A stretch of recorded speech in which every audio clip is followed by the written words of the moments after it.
इतरांचा लेखा कोण करी. ज्ञानोबराय म्हणतात जर आशे कसे गुरु आता जेवढे लक्षण सांगितले ना तेवढे कोणाकोणाच्या लक्षात राहिले ना?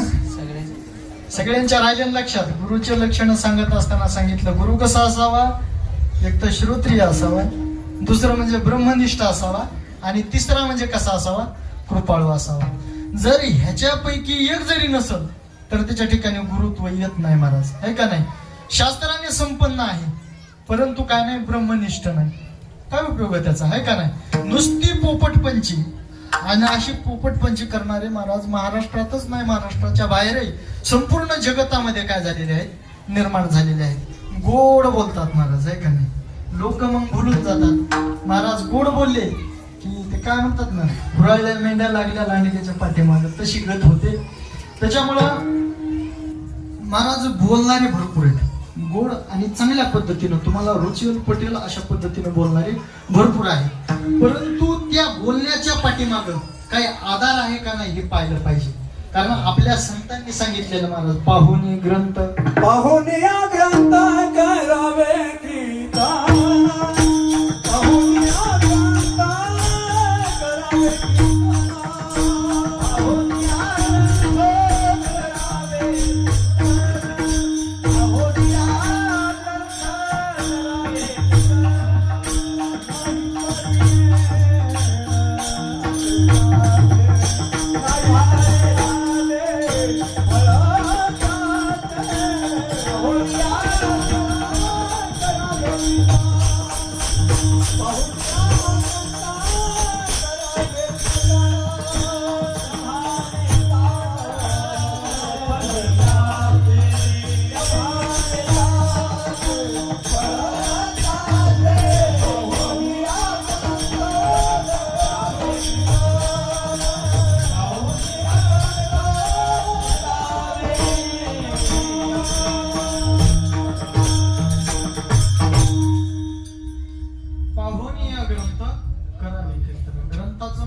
चिंतन वगैरे करून काय केलं पाहिजे, कीर्तन केलं पाहिजे. नाही तर काय आधारा वाचून काय सांगशील कहाणी.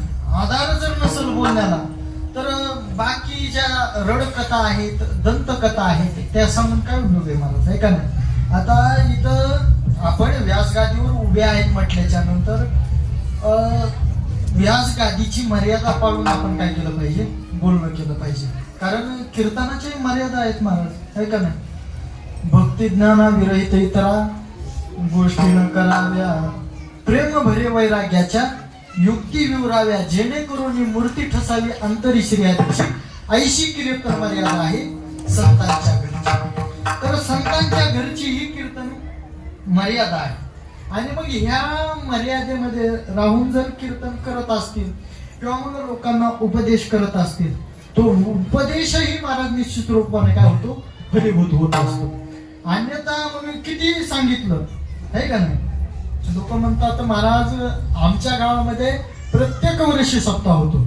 जवळजवळ 40-45 वर्षाची परंपरा आमची आहे का नाही. आणि मग विचारलं सुधारणा काय झाली म्हणजे सुधारणा काय झाली है का नाही. पिणारे प्यायच लागलेत, खाणारे खायच लागलेत, खोटं बोलणारे खोटं बोलायला लागलेत. आणि मग उपयोग काय झाला, बरोबर आहे का नाही. एवढे दिवस सप्ते केले आणि जर बदल काही नसेल तर मग त्याचा उपयोग काय आहे का नाही. तर केवळ अहेतुकी भक्ती उत्पाताने काय कल्पते. तर मग ही असणारी पोकळ अशा प्रकारची जर भक्ती आपली असेल तर कुठल्याही प्रकारचा फायदा त्या भक्तीचा नाही आहे का नाही.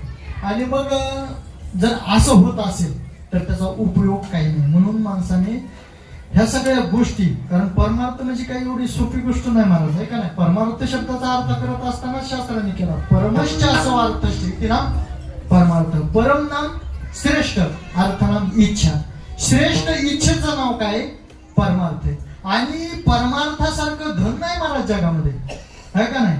परमार्थ हे काय, परमार्थ महाधन जोडी देवाचे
तर परमार्थ हे काय, महाधन आहे. आणि हे ज्याच्या जीवनामध्ये असेल त्याचं जीवन कृतकृत्य झाल्याशिवाय राहत नाही. आणि हे धन असं आहे महाराज, व्यावहारिक जी काही संपदा आहे का नाही. आपल्याकडे भरपूर अशा प्रकारचा पैसा असेल, भरपूर गाडी असेल, जमीन वगैरे असेल, तर या सगळ्या धनाला चोर चोरी करून नेऊ शकतो आहे का नाही.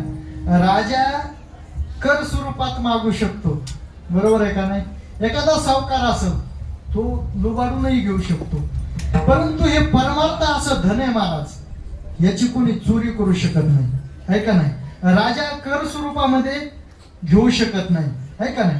बरं असं काय आहे का, एखादी गाडी आपल्याकडे पैशाची बॅग आहे, ही डोक्यावर काय करून न्यावं लागते, उचलून वगैरे न्यावं लागते. नेत असताना लय सुख वाटतं का नाही, त्याचा भार वाटतोच का नाही. परंतु हे असं आहे महाराज की ह्याचा काय होत नाही, भारही होत नाही. डोक्यात राहतं हे सगळं जे काय ज्ञान आहे ना, परमार्थाचं ज्ञान सगळं डोक्यात राहतं, परंतु त्याचा कुठल्याही प्रकारचा काय होत नाही, भार वाटत नाही आहे का नाही. बरं असं आहे का की कुणी वाटून मागतं, जसं बाबा जर घरामध्ये 2 भाऊ असतील आहे का नाही, आणि मग वडिलोपार्जित जेवढी काही संपत्ती आहे नंतर वेगवेगळे विभक्त ज्यावेळेस होतात त्यावेळेस काय केलं जातं, त्यांना ते वाटून दिलं जातं अर्ध अर्ध. तर असं आहे का की मी समजा परमार्थिक आहे, माझा भाऊ मला म्हणतो की नाही आता महाराज तुम्ही भरपूर दिवस झालं परमार्थ केलाय आहे का नाही, आणि मी घरदार बघितलं इकडं सगळं आहे का नाही, आईवडिलाची सेवाही मी केली, तेव्हा तुम्ही आतापर्यंत जेवढा काही परमार्थ केलेला आहे त्याचा अर्धा वाटा मला द्या. नाही महाराज, आहे का नाही, न चोर हरियम न च भ्रातृ भाज्य.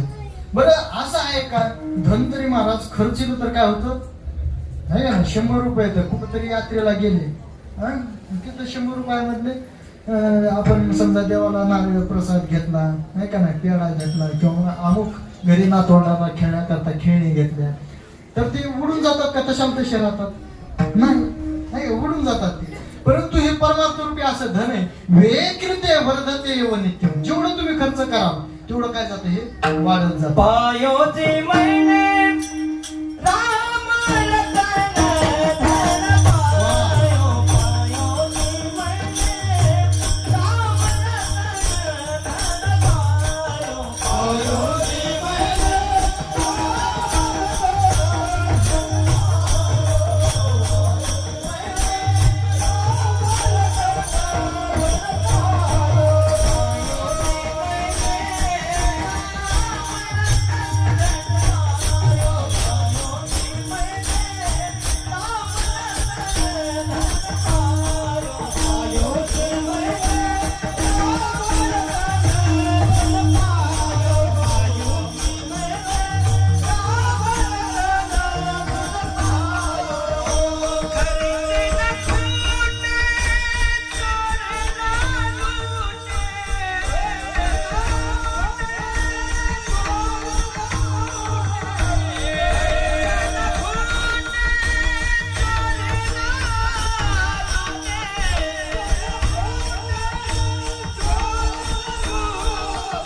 पायोचे महिने